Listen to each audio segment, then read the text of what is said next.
राम स्वरूप जी गोपाल प्रसाद जी को चाय का प्याला पकड़ाते हैं। शंकर फिर से खंखारता है। खंखारता यानी खांसी की आवाज़ करता है और कहता है, सुना है कि सरकार अब ज़्यादा चीनी लेने वालों पर टैक्स लगाएगी, यानी चीनी पर कर लगने वाला है।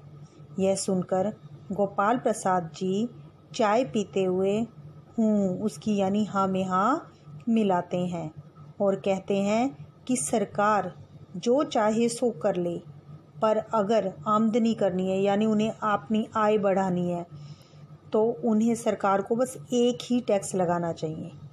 अब आगे राम स्वरूप जी शंकर को चाय का प्याला पकड़ाते हैं अब और कहते हैं वह क्या होना चाहिए कि सरकार को कौन सा टैक्स लगाना चाहिए। गोपाल प्रसाद जी कहते हैं कि सरकार को खूबसूरती पर टैक्स लगाना चाहिए। यह सुनकर राम स्वरूप जी और शंकर हंस पड़ते हैं। मजाक नहीं साहब, यह एक ऐसा कर है कि जनाब देने वाले चूं भी नहीं करेंगे, यानी आवाज़ भी नहीं आएगी। बस उसकी एक शर्त यह है कि हर औरत पर यह छोड़ देना चाहिए कि वह अपनी खूबसूरती के स्टैंडर्ड के माफिक, स्टैंडर्ड यानी गुणवत्ता के अनुसार, माफिक होता है अनुसार, अपने ऊपर टैक्स तय कर ले।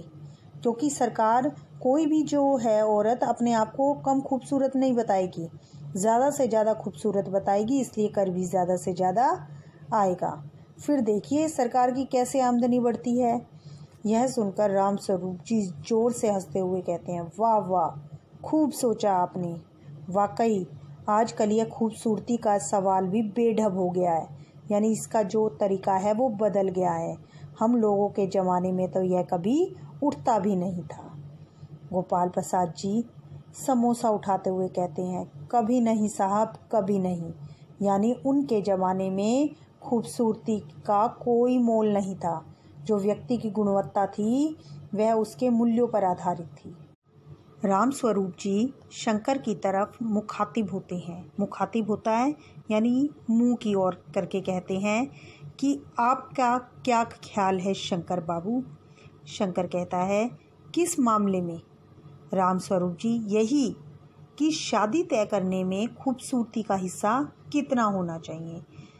तो गोपाल प्रसाद जी बीच में ही रोक देते हैं और कहते हैं, यह बात दूसरी है बाबू राम स्वरूप। मैंने आपसे पहले भी कहा था कि लड़की का खूबसूरत होना निहायत ज़रूरी है, यानी आपकी बेटी का खूबसूरत होना ज़रूरी है। और वह खूबसूरत चाहे कैसे भी लगे, चाहे पाउडर लगा के खूबसूरत लगे या वो बिना पाउडर लगाए सुंदर लगे, पर उसका सुंदर लगना ज़रूरी है।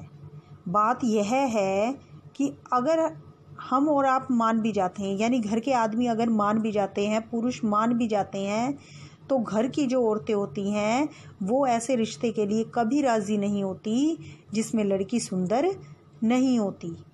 और वे अब राम स्वरूप जी से प्रश्न कर रहे हैं कि आपकी लड़की तो ठीक है ना, क्योंकि राम स्वरूप जी ने शंकर से प्रश्न किया कि खूबसूरती का हिस्सा कितना होना चाहिए। बाबू गोपाल प्रसाद जी कहते हैं, मैंने आपसे पहले ही कह दिया था कि लड़की हमें सुंदर चाहिए।